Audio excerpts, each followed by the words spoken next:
She's Julie-Roxane. And he's Alasdair. And this is Far Out, a podcast about stepping off the beaten path and learning to live from our center.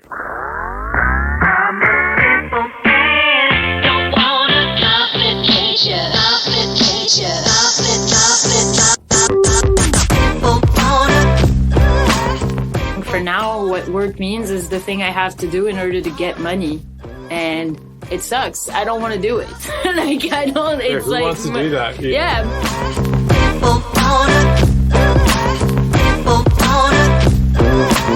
Yeah. Sometimes you know those people that are working into their 70s in a way that's, you're like, why are you doing that? It's not Hi, like... Dad. He doesn't listen to this podcast, but we're talking about you, man. I'm not. Let's just make that clear, Patrice. I am not talking about you. Never crossed my mind. You are a respectable, honorable man, and you've created quite a fine daughter. Anyway. I'm a simple man, don't wanna complicate you. Right now, I'm talking. It's imbalanced.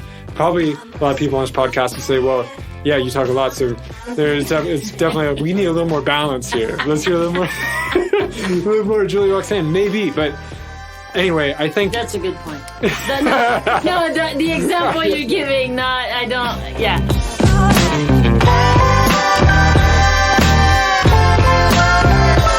Well, hello, beautiful people, and welcome to a brand new episode of the Far Out Podcast. Welcome.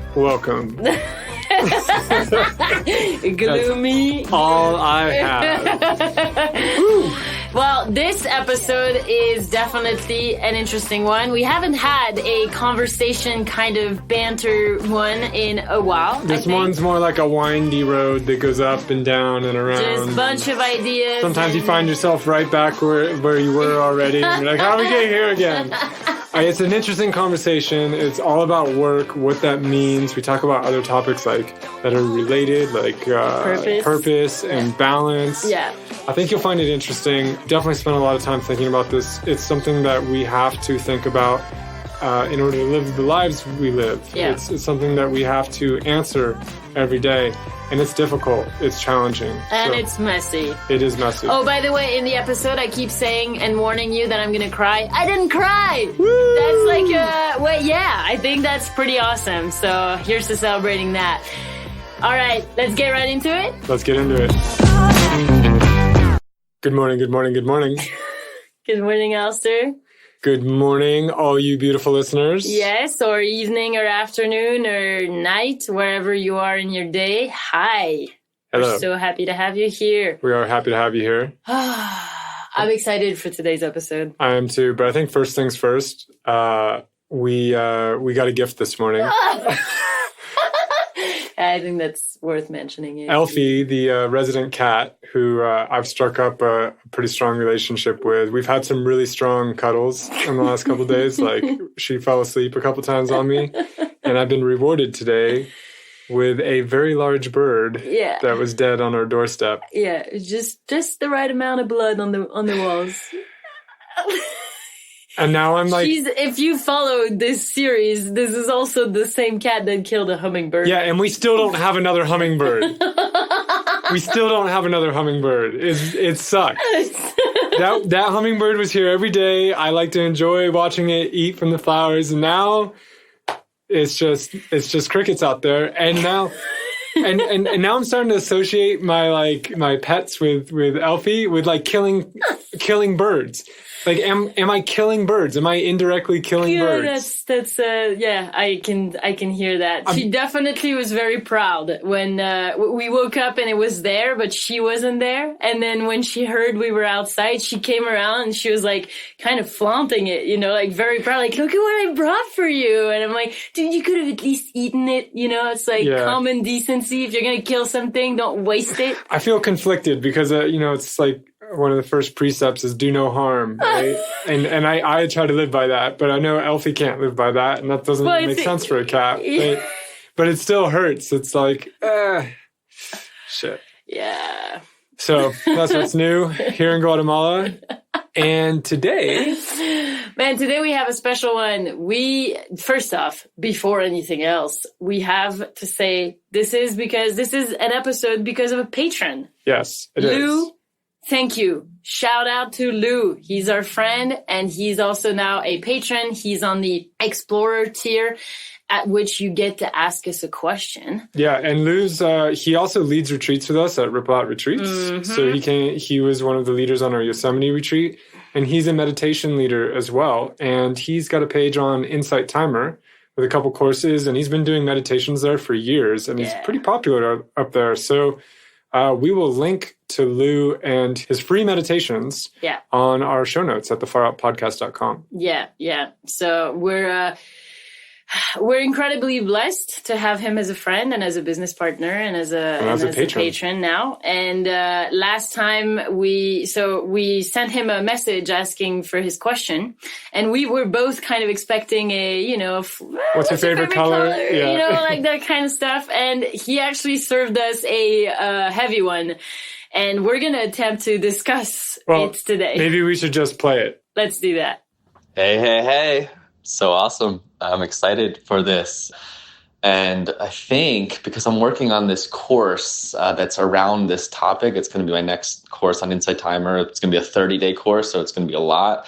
And so I'd love to hear your thoughts on it, just around the topic of what does work mean to you, and what your thoughts are on purpose, passions, hobbies, professional life in general, but finding that, what is it? Is it a balance to you? Is it a sense of just living where you're working on things that matter to you? And I think you two being in a place where you are and doing things that you are could have some interesting thoughts on working for things that you don't like. And I'm sure you've explored these topics a little bit in past episodes. I know this probably could be its own episode on its own of what work means, but it's something that fascinates me. And I would be interested and enjoy hearing a little bit of what you two think about it. Thank you for that, Lou. We are indeed having to do a whole episode on this. There's no way we can just it's just, we've talked about it yesterday for 2 hours and a half. Yeah, and it ended in scary places. It's a little, this is a complicated topic, and I love that he asked us this because I think this is also super relevant for us now. I do want to mention, as he said, we have an episode that we recorded on this, but it's kind of old now. And we have an episode called The Art of Work. Yeah. It's an early one. And so if you're interested, as we explore this, to explore it more, that's a really good one. Another one that I think it's episode 4. It might be episode 4. So if you want to go OG. And then another one that's been pretty popular is 0 to 1000, how JR built a business or something like that. Yeah, and I can't remember what number that is. We'll put them both in the show notes as well. But those are other places where we dedicate the podcast episode to exploring ideas around work. So when we talked yesterday in preparation for this episode, which, as I said, took us way longer than it should. We actually broke new ground, too. Yeah. We learned things about each other that we didn't know. Yes. And what we're realizing from that is that these words are super tricky, and everyone has a different conception of some of the words that Lou just threw around so innocently there. But and so we picked a couple. Yeah, we thought we'd explore 3 big words that we heard mentioned here, which I think are super important to define and explore, which are work, purpose, and balance. Yeah, and what we learned yesterday is that we have different definitions, and I think also it's not just a definition, right? These words are umbrella words for all sorts of experiences and stories. So we're going to dive a little bit into that and explore the kind of murky terrain underneath, and we'll see what happens. I think it'll be interesting. Yeah. So Julie-Roxane, what does work mean to you? When we received the question from Lou, that was last episode we were recording, we received it then, and I responded to him and I was like, well, that is a great question for where I'm standing right now in my life, and it also will probably result in an episode where I cry a lot. So first off, might cry a lot on this episode. This is a turn off, maybe change episodes, but we have a lot of ones where I don't cry. I think the meaning of work, what does work mean? I think it's an interesting question that Lou asked, particularly for you, because you've been, I think, grappling That with is that. a very good word. And you've been, I think you're trying, if I'm going to speak from outside, it seems like you're trying to find new definitions for work, that you're trying to come out of an old paradigm for this. And maybe you could talk a little bit about that. Yeah. Well, I think that was already kind of the case, like when we recorded the episode about the art of work. So like, as we said, I think it's episode 4 of our podcast. And I feel like I had kind of this like, oh my God, there's different definitions of work. Like it doesn't have to be the way I always thought it was. Well, how did you always think it was? Well, and how do I still think about it today? Like in my heart of hearts, like it sounds nice to have a better definition, but I think for now, what work means is the thing I have to do in order to get money. And it sucks. I don't want to do it. Like I don't. It's who like wants to do that? Yeah, most of the time I don't want to do it. There's a lot of I can find pleasure on certain days, and I'm doing a more interesting kind of work than what I used to do, or at least it suits me more now. Like I used to be a chef working in restaurants in Paris, and now I'm like working remotely from my computer, and it's pretty kick-ass from like outside perspective. But I think I just. Well, talk a little bit about being a chef, because that came out of a love of food. Yeah. And then you made it your work. Yeah, I did. That's true. I've always loved food, and I contemplated for a long time, like being in that industry and doing that as work. And then I went in a different direction, and then it kind of caught up with me, and it felt like I had to go and study food, and then that's just, then you have your diploma, and then you go and you work in restaurants. But it gave me a really warped vision of work, I have to say, because like working in kitchens is a very unhealthy place to work. And a lot of time, I think things are changing, but it's still like really army-like, and there's an incredible amount of pressure for. Like I have a friend who's still working in that industry who tells me like, man, they get so freaked out, and I have to remind them all the time, like, we're not firemen or we're not neurosurgeons, we're just serving scallops. That's so funny like... because that used to happen a lot too. And, because I used to work for a startup, and one of our products was manufacturing ballet podiums. Yeah. And, sometimes one of my employees would like, freak out, have a, like, Friday afternoon and just have like a breakdown or something, right? And you sit out on the step and you like talk. And it's part of being a manager. And that was always me, the person crying. It was me for quite a while. Don't think I just like became the manager. Like I was actually just doing what had been done to me. But I was like, we're at the end of the day, we're selling metal boxes. For people to park their cars. Yeah. It's not that important. Well, that's a great point. And I think it's great if you have the ability to know that. But most kitchens you're going to work in, no one is ever going to tell you that. Well, you have to step out and just look at what you're doing and be like, okay, this is a bit of a joke. Exactly. It's like, come on, this is not that big of a deal, but we make it that big a deal. Someone gets a cold soup. Oh my God. Yeah, or you send meat sauce instead of caramel on a dessert. I've done that. That's serious. Probably should be shot for that. That was really, really bad. That was a bad day. But yeah, I think. Also, one thing that came up yesterday when we were talking about this is that it's really interesting as soon as you get into like definitions of words, because my first language is not English. Yeah. And so I also work in the field that I called women work. And it's a weird field. I think maybe a better way to say it is like sacred feminine. I like to. Yeah, but you describe it as women work. And what we're talking about is women getting in circles and howling at the moon and doing all sorts of witchy stuff. Thank you, talking Alasdair, about herbs but it's something you're passionate about. Yes, it's bringing women. It's not. It's more than just passionate about. It's like this is part of my calling in this life. So it's like you brought out the C word, and I think that's something we want to get to definitely. But let's shelve it for a second because I feel like we're going to get off. We're going to get sidetracked. Yeah. But I call it women work. And you ask me like, well, what do you mean when you call it this way then? And I realized it's very complicated because if I think about it in French, which I don't do very often, I haven't really thought about anything in French in the last 3 years that I've been with you. So there's a lot of the things that I do now, a lot of the concepts that I have now don't exist in my French brain, which is very unsettling. It feels like being trapped in a version of me that was 3 years ago when I revert back to French, and I feel very like, how do I do this?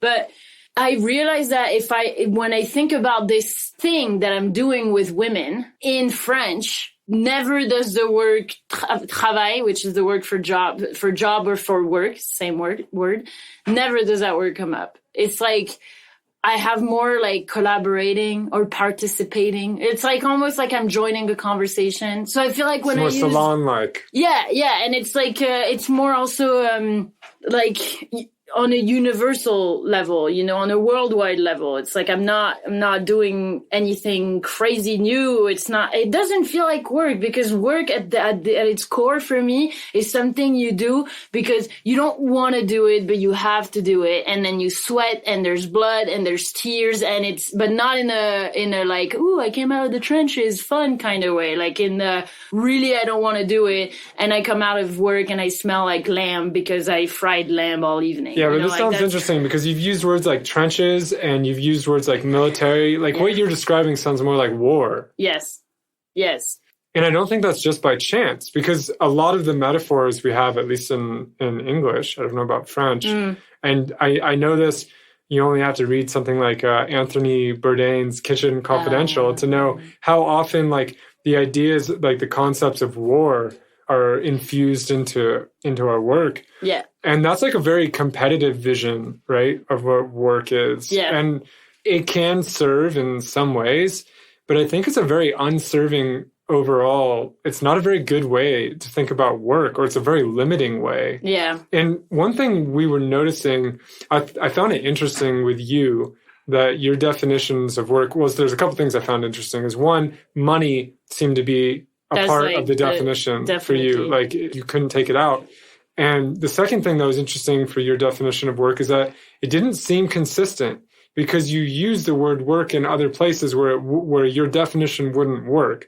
And we've talked about one of them, which is women work. Yeah. Right? Like you call it women work. You also I think you also refer to this journey of self-exploration, of personal growth. I've heard you describe that as work too. Mm-hmm. And so on some level, you're operating about it differently, but I can tell that this is a very real reality for you, that work is this way. And it sounds like work is war, and work is you get money, and like that's the purpose of work.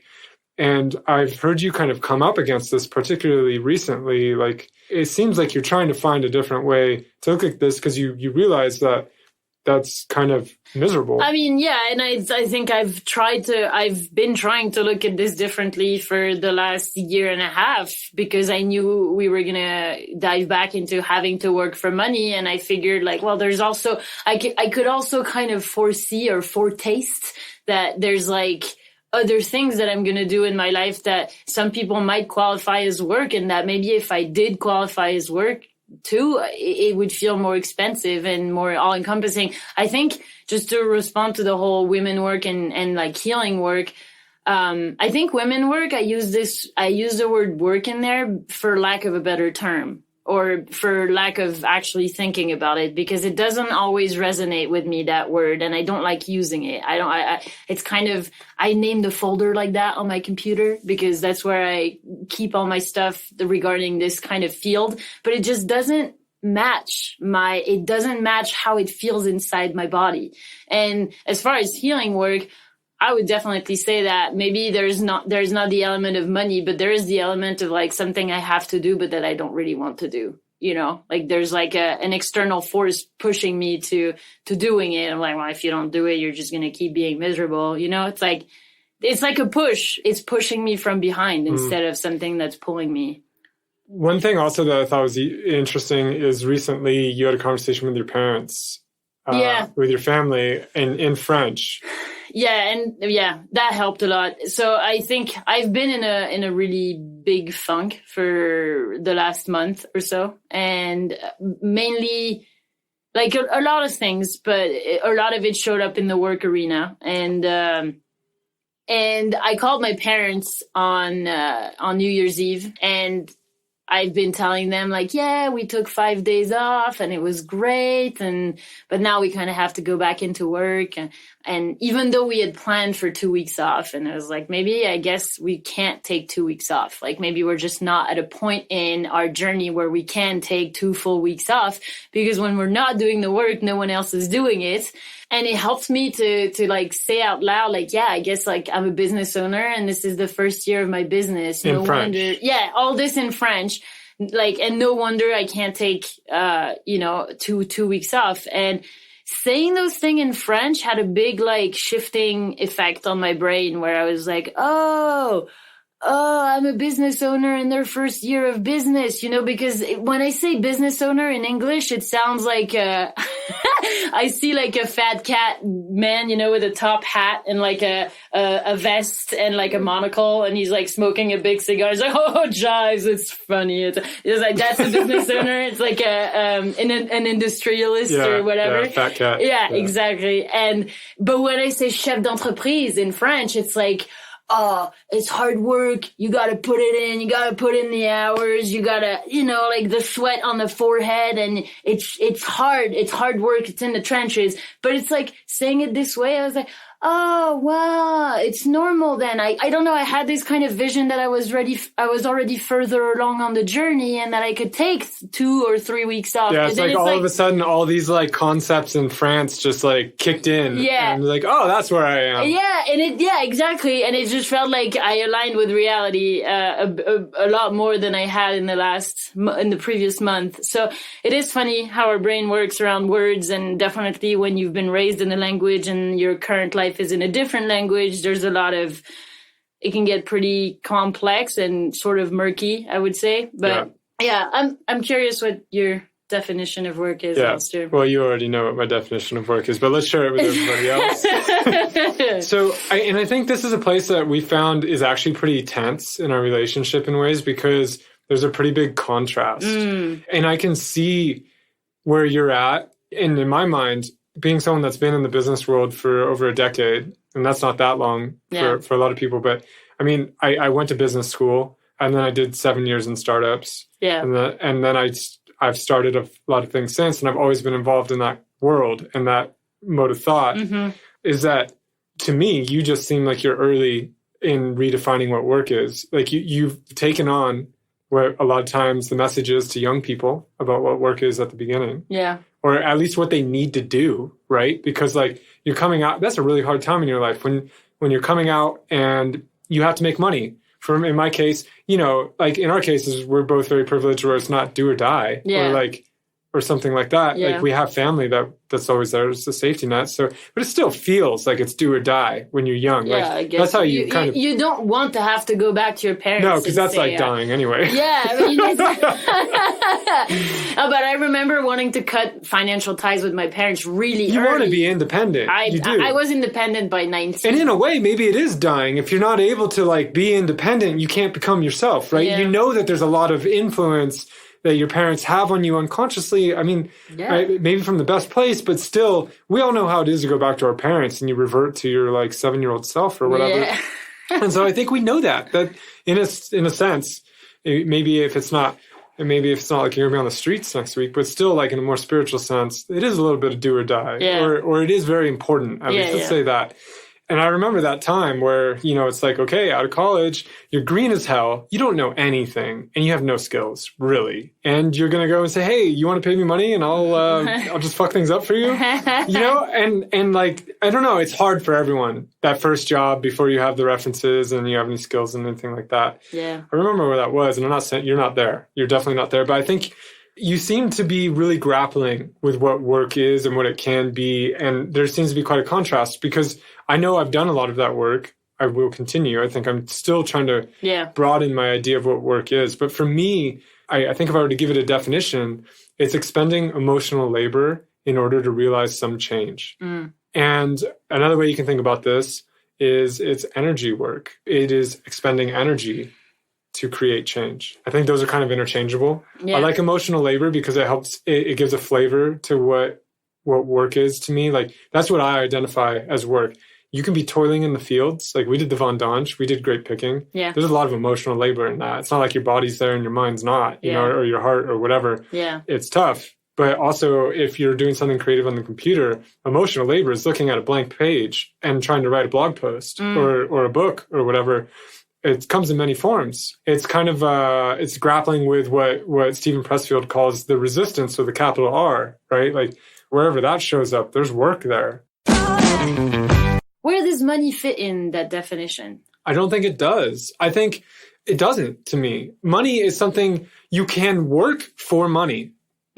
Work for money. Yeah. It's separate. It's outside of work. That's the way I think about it. Okay. So, like, it's something you can do for money, but that does not define what work is. Work is not what I get paid to do. And actually, this has been really hard when I started traveling because, okay, just to give you guys a little perspective for anyone who doesn't know my backstory, it's like I spent about 7 years in startups, 6 or 7 years, and then I burned out. So I didn't have I had an unhealthy relationship to work in different ways. So I burned out hard. And then for the next 3 to 4 years, it didn't work. Yeah. And it's just now, I would say I'm in the second year, maybe year and a half of really feeling the drive and the enthusiasm to work again. Yeah. Feels like it's been growing too. Oh yeah. It has been growing. And it's a force that I'm not in control of. It's like, it's just like a kind of a fire that's been being fed and I'm just reacting to it.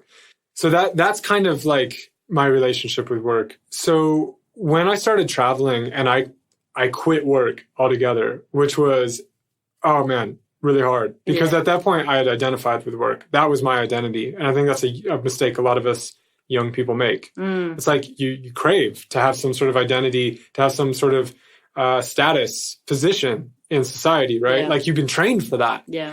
And so then you do it and then you over-identify and you realize you don't think it's a role, you think it's you. And you have to get out of that. Or at least I think it's very healthy to get out of that, or else it can spell problems. And I think a lot of people don't get out of it ever. Yeah. Sometimes you know those people that are working into their 70s in a way that's so you're like, why are you doing that? It's not like... Hi, Dad. He doesn't listen to this podcast, but we're talking about you, man. I'm not. Let's just make that clear, Patrice. I am not talking about you. Never crossed my mind. You are a respectable, honorable man. And you've created quite a fine daughter. Anyway. Good. Nice. All right. Dad. So, and then there's some people that wake up midlife, right? Midlife crisis and realize that they've been a little bit blinded by this. Yeah. Well, so you leave work and then there's a massive gap in your life and you have to start redefining a lot of things. And I remember one of the things I was doing at the time is I started writing a blog. And it was awkward to tell I started telling people that, like, to me, work is is almost an attitude towards something.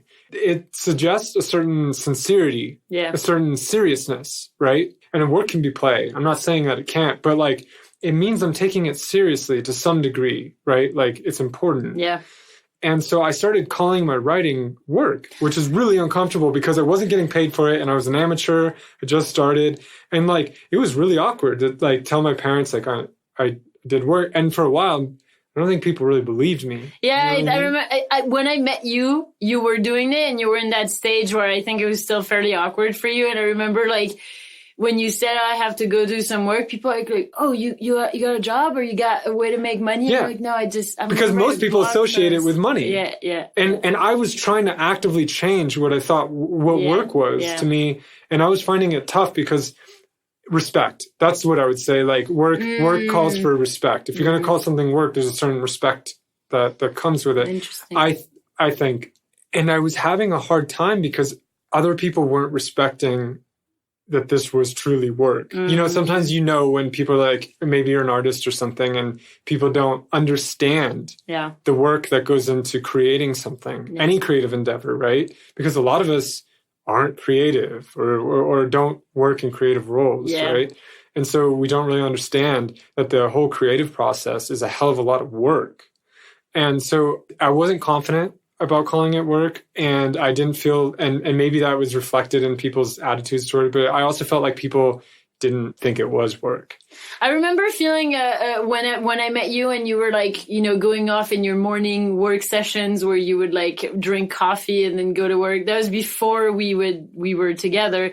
I remember thinking, holding both realities of like, oh my God, that guy is such a dweeb, you know, like such a nerd that he's calling. And then the other side was like, but man, respect, like he's treating this with a lot of seriousness, you know, like he's giving himself the means. Can you say that in English? Like he's really putting his energy into this thing that he wants to do, and he's making it serious by calling it work. Well, here's a question. And I think if you take an attitude like that, is there anything can't we make anything work?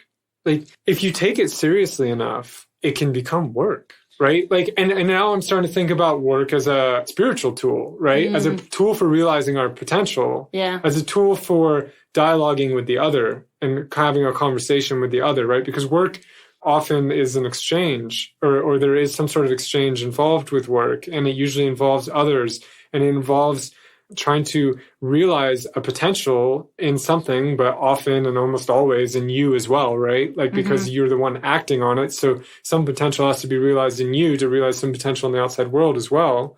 And there's also this wonder to work, right? Which is that you can create something, but then you have to let it go, kind of like a baby, and then it's going to grow on its own. And like, there's a chain reaction that happens, and it can surprise you in all sorts of wonderful ways. And like things later down, things you never knew could come from it, right? Yeah. And so it's a way of creating a different future than the one that would have happened if you didn't act on it, if you didn't work on it. Yeah. And so in that way, it's like, you know, the world is changing all the time. Everything's always changing. And it's like being part of that change in a conscious, active way, where in some little way, right, you're steering the direction of change.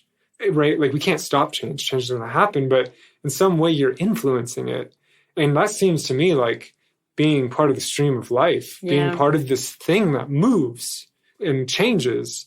And in that way, I think it is a very spiritual thing. I'm not saying that I've always had this idea of what work is, or that it's even one that I think is common. I don't think people talk about work this way. But I think if you start looking like further back in history, you see it crop up and you see people looking at it this way. And I think there's a reason why there is an element of work always in a spiritual practice. Like, I can't imagine how you could have a spiritual practice that didn't involve work. It's that fundamental to me. But yeah, I think I really like your definition, and I like the way you look at it, and it always sounds so nice from the outside, but they're always like, there's two things that I feel like I need to say here. One is I really don't understand how your definition of work doesn't include money, like include it, not being able for it to be an add-on, because there is such a massive reality that like we need money. But I can answer that. I can answer that in very quickly. It's like, because I've done a lot of work that I never got paid for. So, but that was work to me. Okay. So clearly money is not part of the definition for me. I do a lot of work that will probably never be paid for. Yeah. And I think of that as work, whether it's personal work, reading, for example. I think even reading is a form of work. It's active. You are working on your ideas. Yeah. You are working on your perspective. You are working on the way you think.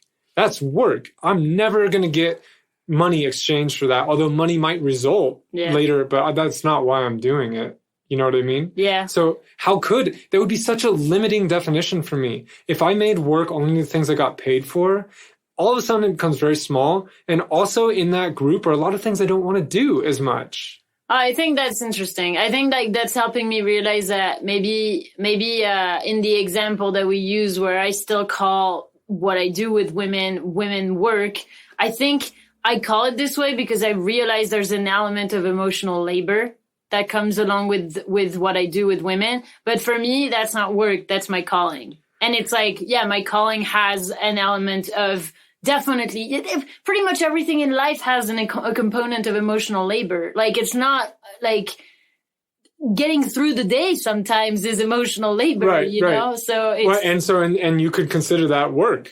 Perhaps I could, but then how would I call this thing that I don't want to do, but I kind of have to do in order to get money? Like a job. That's a job. Yeah, I don't. That's what a job is. I think that's the exact definition of a job. Yeah, I guess. I mean, I'm not I don't know. This is all very complicated. One thing that came up when we were talking yesterday too is like, I don't know if I want to call my purpose, my calling, maybe we can go into these words next, but if I want them to make money or if I want to call them work, I feel like that's tainting them to call them work. But I think they're always bigger than that. I sense there's something French in what you just said. There's something very French. And it's really, it's hard to put my finger on, but you guys want to be like, you guys have this sense, and we talked about this before on a different episode.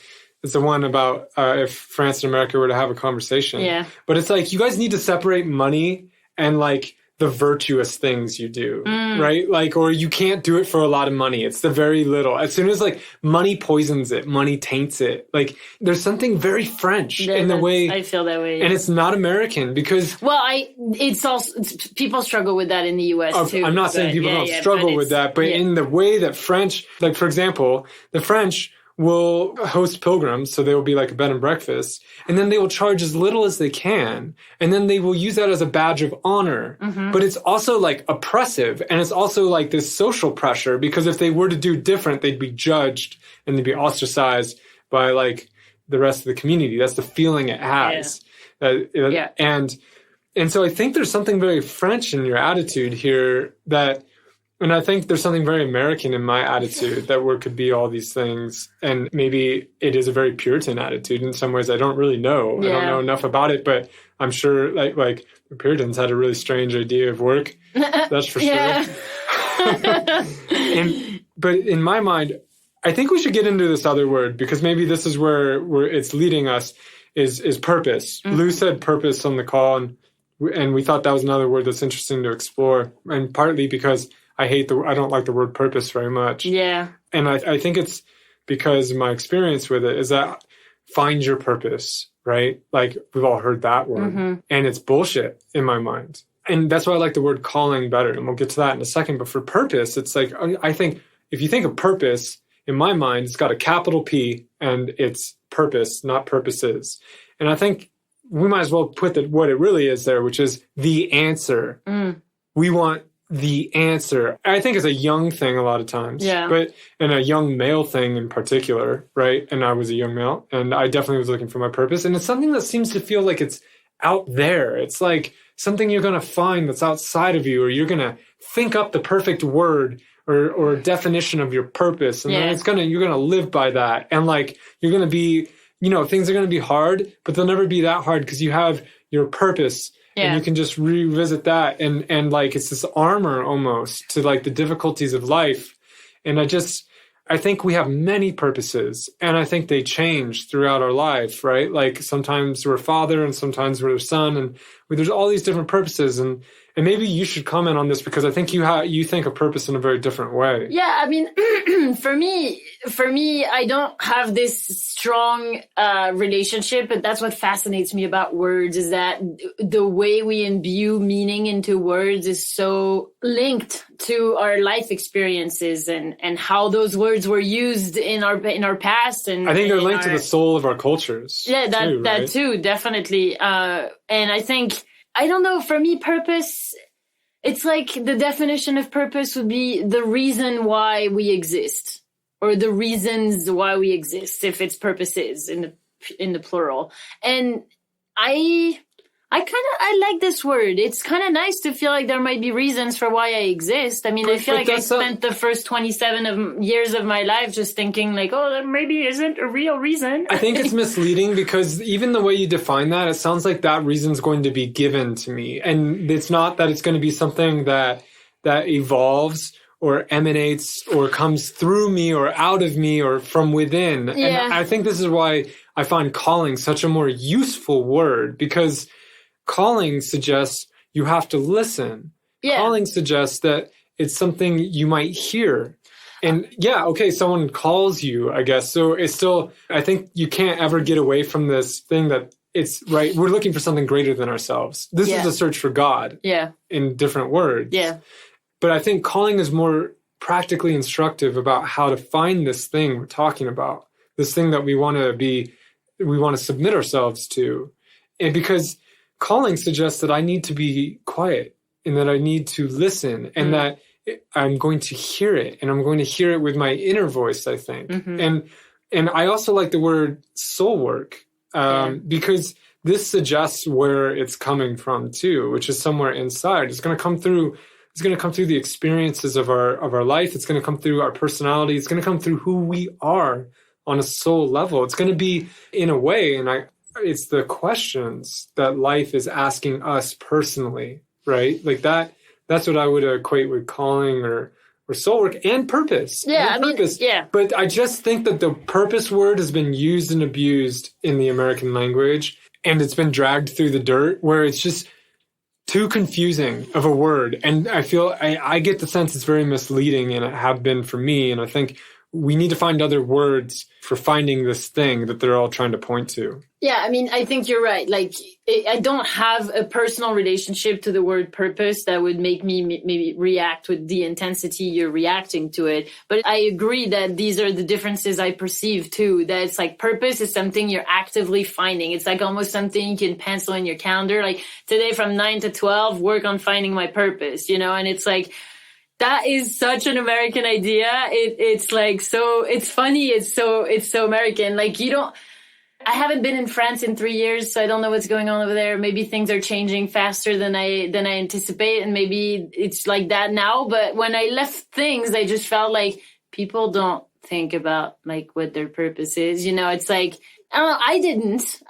I always had this sense like, oh man, it would be really nice to have a reason to live, because I just, for the first 27 years of my life, it really felt like I was just kind of waking up, but because I didn't die in the night, it's like you just wake up because I'm alive, apparently, damn it. But I thought it would be really cool. And I agonized and longed for a purpose or a reason to live for a long time, but I never actively looked for it. I didn't even know what that could look like, to look for your purpose. But and that's the thing is like, I don't think you look for it. No, I don't think you do. You live it. Yeah. You answer the question, right? It gets answered in your actions, and it starts to become more apparent. At least this is the way I think about it. It's the way it's been more useful to me. Yeah. And maybe in the beginning, you can't think about it that way because you have so little life experience that's not like you have to go out and make some mistakes and go in weird directions. But it's something that you live, you embody, and you it answer it kind of grabs lives. you, and then it's there. Yeah, and I do feel like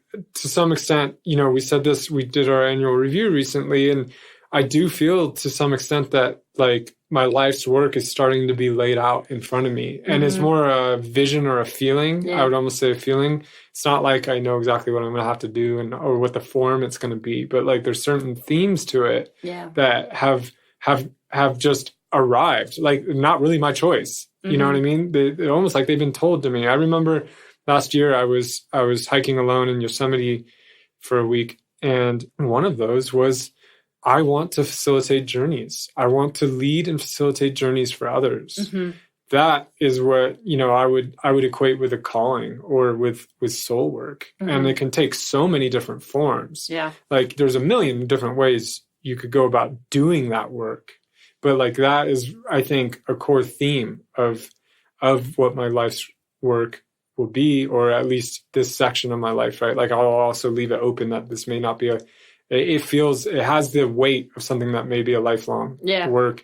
And I think something that comes with that is like, there's a lack of, you lose a sense of freedom with that kind of calling or purpose. It's like you are subordinate to that, and it kind of pulls you. I think for a lot of my life, I was pushed by fear. And maybe that's the way it should be in the beginning. I don't know. Maybe that's the only way you get out of the nest. But I felt pushed. Like I was more motivated by the lack of money or not having enough money or having to go home or whatever, all these things. And now I feel like I'm being pulled by certain things that I feel like I need to do. And I feel that I am in a position to do because of my life experience and these things. And something that's kind of interesting, if you think about the soul work word, and is that often the word wound shows up with that word, or like a lot of times our calling or our life's work has a lot to do with the ways we've been wounded in our life. And I find that to be particularly true for me I think I'm seeing it to be fairly true for you. Yeah, for sure. And I think we talked about this on a recent episode, but another way of saying it would be like, make your mess your message. And I do think that maybe we have to excavate and do some work and understand how we've been wounded or what our wounds are. And that's kind of a way to reach because your wound is also your gift, right? Yeah. And so this is also like, I think it's you have to do some digging to figure out what are my gifts, and that's hard. That's confusing. That's not easy.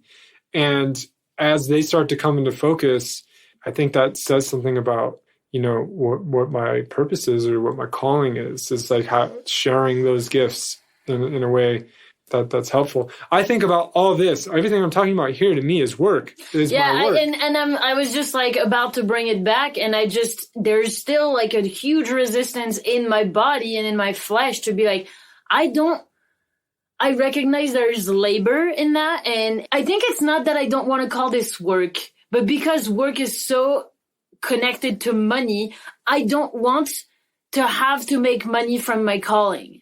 That's the thing. It's like, if I do, that's great. And I will want to like get to a point where I can charge a reasonable amount for the exchange of energy that I'm providing and all these things. I think that's really, really important.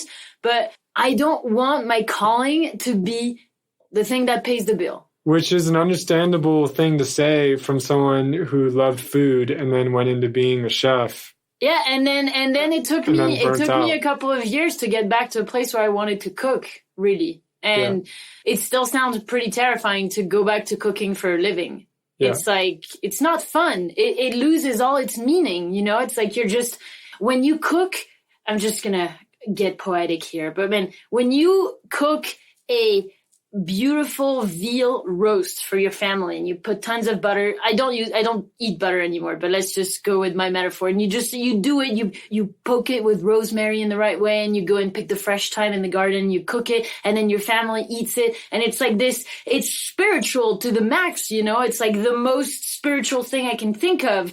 But imagine sitting in not comfortable clothes, with like an apron and with a massive amounts of noise around you, and it's just adrenaline and cortisol pumping through your body, and you're going and you're like sizzling 137 steaks for the group that is eating at your restaurant that night.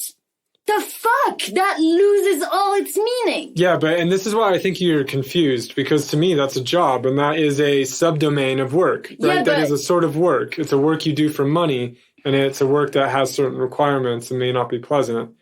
And then what you talked about in the beginning, that was work in a much broader, grander sense. Yes, but that is a lot easier to see the difference when your job is outside of your house and when it's not so intertwined with the rest of your work, if I'm using your terminology, because that is what things feel like for me right now. I have a job, but because it's a job that I can kind of do whenever, it feels like it's just part of my work, and then it taints the work if I'm using your definition of it. Does that make sense? I think part of the work with work is broadening, expanding the idea of what is work. Because I think if I look at my own life, doing that, and this is getting like a little meta, but working on the idea of what work could be, what was possible with it, came first before I started doing work that seemed a lot more in line with my life, where like it didn't have to be a job. If I can't imagine work as anything other than a job, that's probably what I'm going to end up doing. But as I started to explore, and this is kind of a brave and I think courageous thing to do and pretty scary, and it can look really foolish from the outside.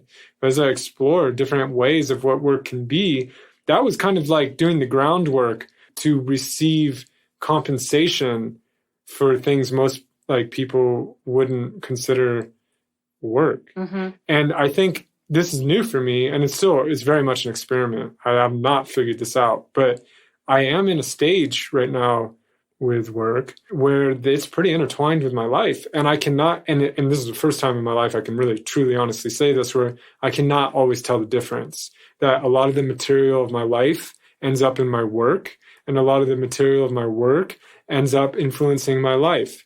And they're very interwoven at this point. And it's beautiful in some ways because it's like I get to wake up and I still have jobs. There's still plenty of things I have to do that like maybe I wouldn't choose to do or don't seem meaningful on their own. Yeah. But I'm seeing in the ways that my work is changing my life and like acting on me. And I'm seeing the ways that going on that journey is influencing my work. And it's becoming like almost, I guess you could call it like a pilgrimage, or it's a journey. And I think this is why it's the art of work, right? Like that's an art form. Yeah. And I don't know if it's always going to be like this. Maybe I'm just in like a happy accident right now.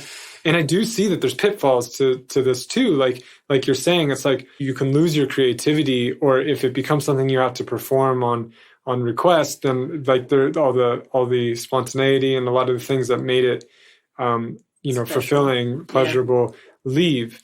And that's a danger. And so I think I am also exploring, we have work that we do. Like, for example, we have a podcast editing business.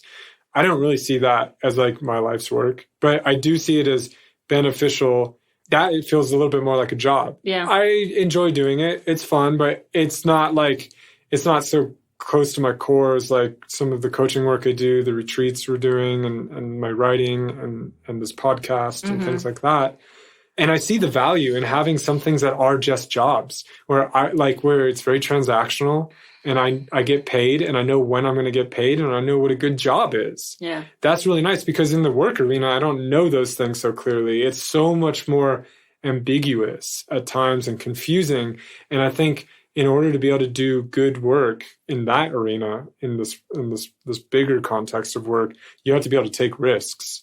You have to be able to quit things and do things. And if you don't have the freedom to do that, then it can turn into a job and you can lose it. Yeah. Right. So like I agree with you. I'm not sure I want to be totally dependent on my life's work paying the bills either, because it seems like there's a lot of scary dead ends you can end up in there. Yeah. But I also think there's another way to think about this with work where it's like, what if we don't have to do work for money? Where like money seems to be the end goal there, right? Yeah. But we do work we care about, and money is a byproduct, and we are supported because we're doing work we care about. I feel like this is a very different way to think about it. It's kind of scary, and it does mean you have to start doing the work before you're going to get paid, and that has to be like, and there's logistical problems with that, right? That's hard. I'm not saying that's easy to figure out, but I'm just saying, and I've seen this in my own life a little bit, I've got a taste of it, is that doing work you really care about. It's kind of that follow your bliss thing with Joseph Campbell, but it's like if you can find a way to do the work you really care about and pour yourself into it, oftentimes you will be rewarded for that. And oftentimes money will come on the back end. You're not doing the work for the money's showing up because you're doing the work. Yeah, I truly agree with that. I think that is like, I think that's how it happens. I think my wonder is, does that ever make enough money to pay everything? That's a fear. I mean, that's a fear that I have right now. It's like, is it realistic to think that this can provide for the future that we're moving toward? Can it provide for a family? Can it provide for a level of comfort beyond living in Guatemala? Or, these kind of things. Yeah. So that is like an open conversation. And I would say that those are some of the things that keep me up at night is like, have I got this wrong? Yeah. Like, am I dreaming? And I don't know. But I think one thing we haven't said, and one word that I would also like to attach to work, is creativity. Work is about creating things, right? It's creating change, or steering it, whatever. But it's a creative act, and this is when I think it's spiritual and when it's transformative, right? Is when it is a creative act. It's not just a rote thing, or just because like, well, someone needs to do it and I don't want to do it or whatever, right? But when it's something creative, when it's some sort of dialogue, when it's a dialogue with the unknown and the known, and you're having that conversation. I mean, what's more fun than that? In my mind, I'm not sure. Like, it's really hard. It's really difficult. It's painful, but I keep coming back to it. Like, as it's kind of, I think, what life's about. Yeah. One more thing about money that I think is interesting is that it's only recently we started working again. And we did that because we could look into our crystal ball and see that at some point we were going to need money again or more of it, right? Like if it wasn't this year, it was going to be a few years down the line. And at some point the writing was on the wall, and either like we could try to figure that out for ourselves, or we'd be at the mercy of other people to pay us. Yeah. And so we said, hey, well, let's try that first one first. And so money has kind of forced us to start working in a way. I don't think I would be coaching. I don't think I may not be leading the retreats or doing a lot of the stuff I was doing if the need for money hadn't motivated it. And it's not to say that I love the fact that I have all my own fears about money and all that, but I can recognize and appreciate the fact that money and the need for money was the catalyst that pushed me to find work that I'm finding very fulfilling and that is really adding and influencing my life, and also like bridging these connections with new people that I wouldn't be in connection with otherwise. And so it's really been a catalyst for me, and I have to be thankful to that. Like if I didn't need money, which if I could choose, I probably would have chosen that, I probably never would have done these things. Yeah, I feel like this is the entire conversation, this just has continued to come up for me. I think like I have a very hard time dissociating work from money because I can't just say there's a level of energy that I have per day. Like there's an amount of energy that I have per day and that I get to spend on whatever I want to. And the reality is that I have to spend a lot of my energy into things that are going to make money because we need money. So I can't just be like dabbling into my life's work and my calling. Like that has to be more of a side fun project. And then we'll see if maybe at one point it brings in some sort of cash. But I just can't see right now from where I'm standing, and that might change completely. I might be very surprised in a year, but I don't see how, I feel like at this point, if I want to do more of my life's work, of my calling, it's either I have to take a leap of faith, stop the things that you're calling job that are bringing in money, and then kind of trust that this is going to bring the same amount of money in the future. I don't know if I want that. Or I have to make more energy in the day. And I also can't do that. And so I think my critique of this would be that there's another option, which is you have a bigger vision of what work is. And I feel like I keep running into this with you as we're talking about this. But like now, if I look back on the last 10 years of my life or even further, I look at a lot of things that I didn't think were part of my life's work, and I can see how they've influenced them. Like I wouldn't be able to do the stuff I'm doing now that I feel very passionate about if I had not spent 7 years in startups, if I had not done and failed in some of the ways that I had failed. I can't take those out of where I'm at. They have developed skills in me, like managing a startup. All the things I learned there is what I'm now applying. It's the skill set I'm using to create and to do things that are more maybe self-directed. Yeah. And so in my mind, like these are maybe perhaps stages. And so when I have this vision, when I hear the way you talk about it, it's like they are opposed.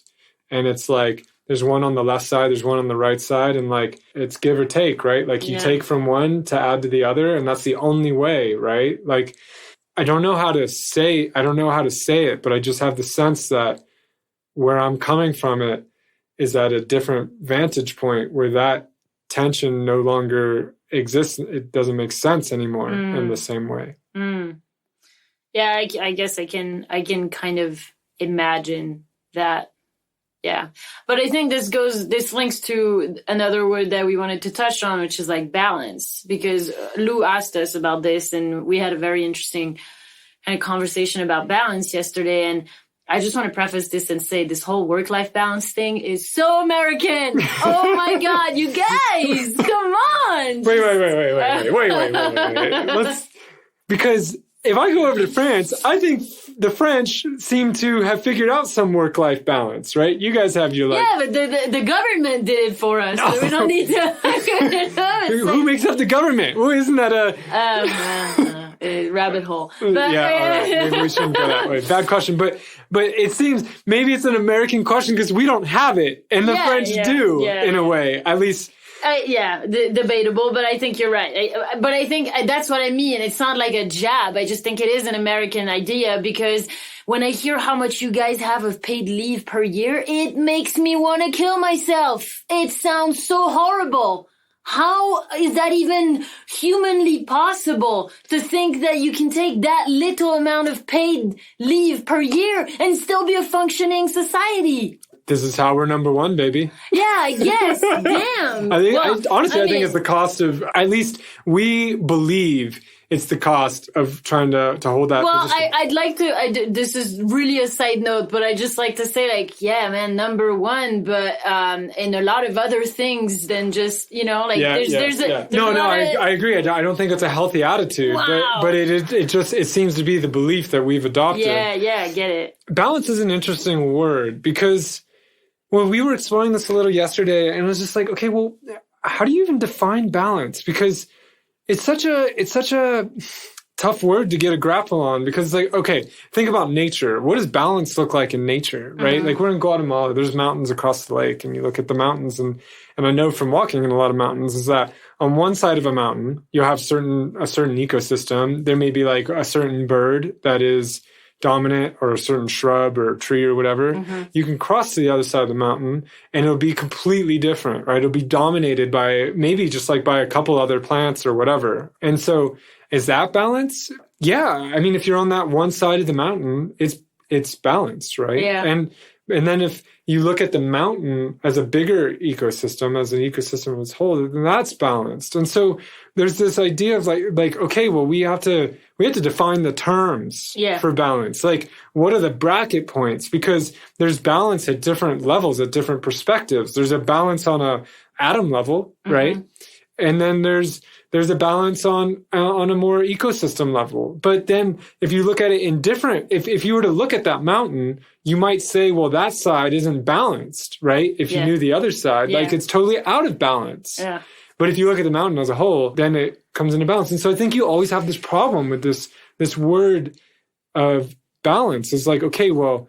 Yeah, it's the same as like the whole, I feel like I run into this quite often of like people trying to organize their meals so that it will be balanced throughout the day and sometimes even very much throughout the meal, which there's cases to be made for it, but it's like we eat similar meals like 2 or 3 days in a row just because we don't cook every day. We cook a big batch and then we eat it and then we start it fresh. And it's like, if you look at 2 days, you're like, oh, that's imbalanced. But if you look at a week or at a month, it's balanced. It balances out over time. Yes, time is like, because we act in this field of time. And so anything we do in one moment, if you look at it in too small a slice of time, is going to be out of balance, right? So like, there's this feeling. And let me ask another question. The person who's balanced their meals, what's out of balance because they're balancing their meals?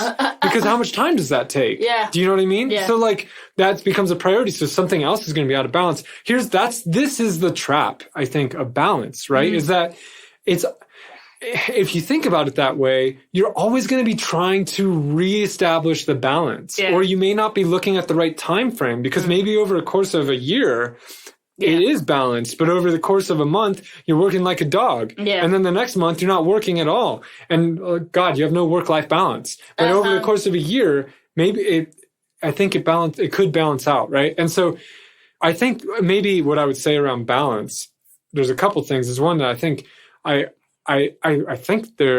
we discovered this yesterday, is there's a bit of a Trojan horse here. Because I think we say balance, and then what we're really talking about is perfection. I think a lot of times we say balance and what we want is this perfect ideal. Yeah. We want our lives to be perfect. Yeah. That's what it sounds like to me, because balance is something different. And I don't know. If I were to think about balance, I would think about it as being much more musical. I would think about it as being much more point counterpoint. It's more of a dance. It's more of a dialogue, a conversation. It does not, it means that at any part of it, if you look at it in its parts instead of as a whole, it's imbalanced. Yeah. Right now I'm talking, It's imbalanced. Probably a lot of people on this podcast would say, well, yeah, you talk a lot, so it's definitely, we need a little more balance here. Let's hear a little more, a little more Julie-Roxane, maybe. But anyway, I think that's a good point. The example you're giving, yeah. But so I think I just don't get what we're getting at with this word balance. And I think most times people are saying they want their life to be perfect, or they want some perfect balance. Like, how do you chop things up so that everything's balanced all the time? That sounds maddening. Yeah. You're always looking for what it's not. You'd always be going toward what you don't have.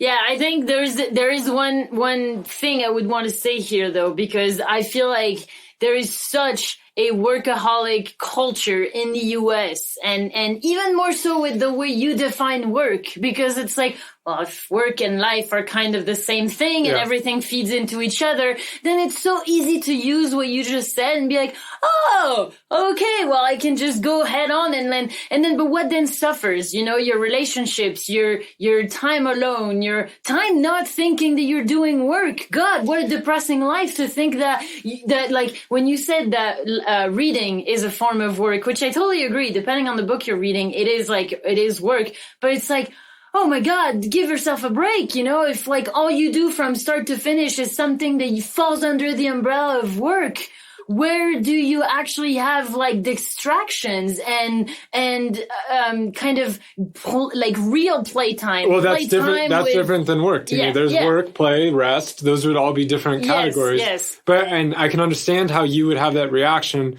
because you use your definition of work instead of mine, right? And for me, work is a much more inspiring thing. It's something I want to be doing, and it's so like I think that's what sometimes I hear them. There's that, but I also just want to be mindful that like it's easy to hear what you're saying and just think like, oh well, then I get a free pass to work 7 days a week for 3 years. Yeah, so there is another level where balance is important, right? And I think that's like on our daily rhythms and our energy, and also in our mental space and how we're doing. So there is a real level of balance, right? And I think that this, to me, the way you avoid what you're saying, because I agree, we can fool ourselves into thinking like, oh, this is all going to balance ourselves out, and that's just bullshit, right? Like we are unhealthy and we are out of balance in ways that are significantly unhealthy. And given a long enough time frame, that's going to come into balance, right? Like there will be a reckoning to pay for that, and we see that happen.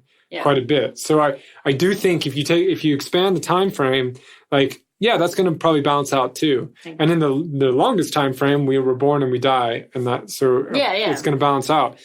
But that's not very useful, right? But so I think there's an aspect of listening to ourselves that goes with true balance. I think if you look at the natural world is in balance because it's very in touch with itself on like an instinctual level, right? And there isn't this level of consciousness that complicates things, right? Like where whether you believe it or not, there's this sense that we have free will, that we can make our own conscious decisions. And this complicates things because that means we could go against balance, or we can go against the program, right? And so I think if we're really after balance, it's about listening to ourselves and listening to our body and what's needed. And that's how you're going to find balance. It's not going to happen at this rational level or like trying to meet some ideal of what balance is according to someone else or according to a society.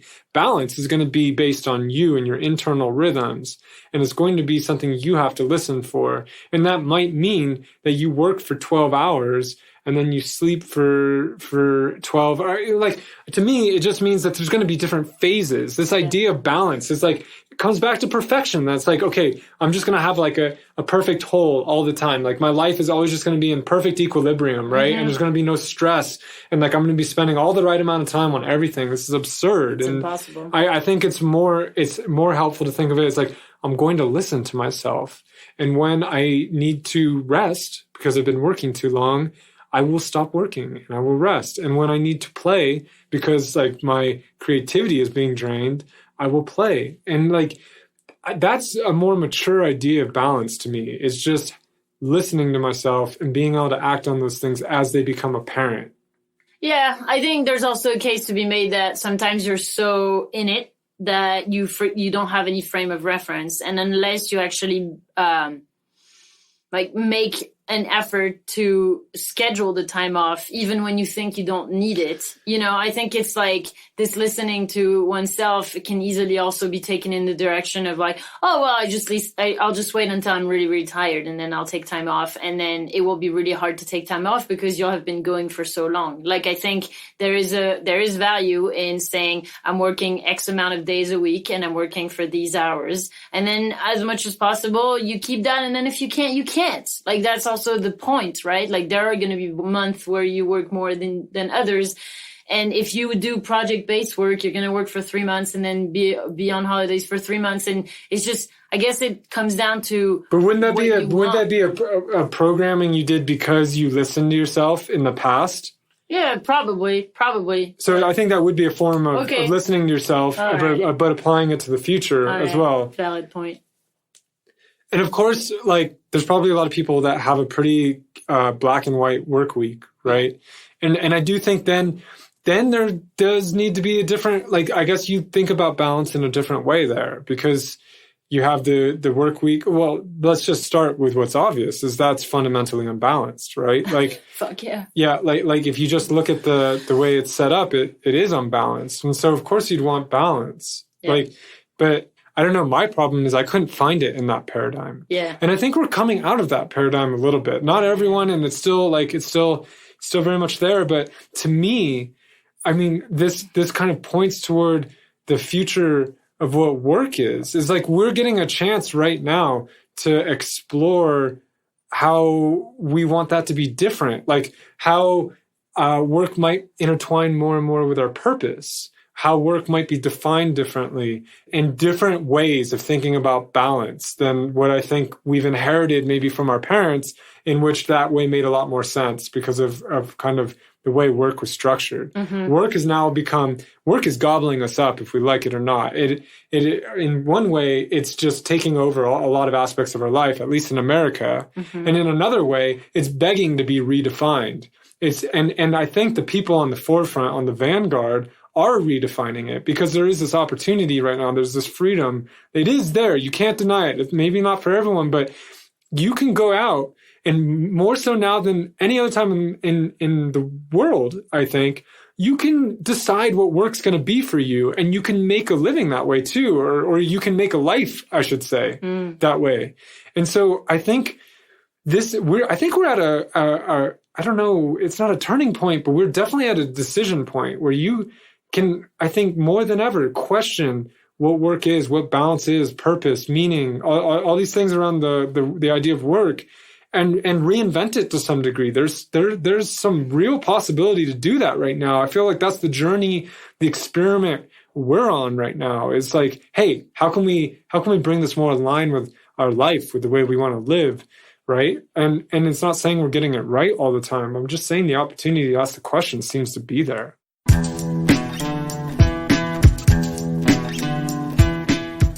Well, thank you so much for listening. Yes, nice to have you here, as always. And thanks to Lou for asking the question. Messy exploration, but I think... Fuck yeah.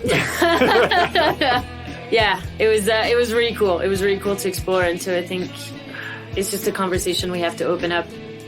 It's a difficult conversation to have, I think. There's a lot of kind of rabbit holes it goes down. Yeah.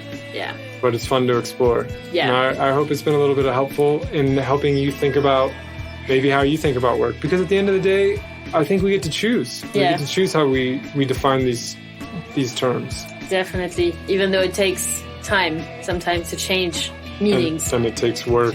Yeah. I also wanted to mention here that if you are interested in becoming a patron and asking us your question, definitely visit patreon.com/thefar-out-couple. Yes, there's many tiers that you can support us at financially. Yeah. And if you do, you will get a lot of bonus material. For example, we have a nice PDF, which is called an ebook by some, about structuring your days, and also a video on that. And now we also have some things around money and working on money and how to do a monthly check-in, which is part of a program I teach. You get a peek into Alasdair's program. That's pretty valuable. And a nice, solid worksheet for actually doing it for yourself. Yes. So all those goodies at Patreon. Nice. So now If you've enjoyed this episode, subscribe, share, and review. Yes. Those are the 3 things you can do that don't cost anything, and they mean a lot, and they help this podcast grow. And when you share, tag us on Instagram at The Far Out Couple. I love seeing your shares. It makes my day. All right. Toodles. Toodles.